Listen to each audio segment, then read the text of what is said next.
Welcome alpha. இத்தகைய இயேசு கிறிஸ்துவ நாமத்தினாலே உங்களை வாழ்த்துகிறேன். உபாகமம் 28:40 வசனம், ஒலிவ மரங்கள் உன் எல்லைகளெல்லாம் இருக்கும், ஆனாலும் அதன் எண்ணெயை நீ பூசிக்கொள்வதில்லை. இந்த ஒலிவ மர எண்ணெயை நம்ம பூசிக்கொண்டால் லாட் ஆஃப் ஸ்கின் ப்ராப்ளம்ஸும் லாட் ஆஃப் அது உள்ள உட்கொண்டால் நிறைய கட் கிளீனிங், இது மெயின்டெனன்ஸ், இந்த மாதிரி திங்ஸ் எல்லாம் நடக்குது அப்படின்னு இப்போ சயின்டிஃபிக்கலாக பார்க்குறோம்.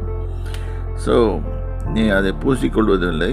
உன் ஒலிவ மரத்தின் பிஞ்சுகள் வரும், மரம் இருக்கும், அதில் பிஞ்சு காய் வரும்போதே அது உதிர்ந்து போயிடும். ஸோ இது ஒரு சாபம். இதெல்லாம் நம்ம கவனிக்க வேண்டியது. இதை அலட்சியமாக விட்டுட்டு போகக்கூடாது.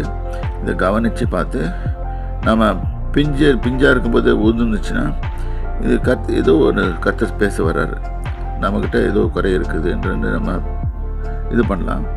கர்த்தரோட திருப்பியும் ஒப்புரவாகி ஜீவிக்க கற்றுக்கொள்ளலாம். கர்த்தர் ஆசீர்வதிப்பாராக.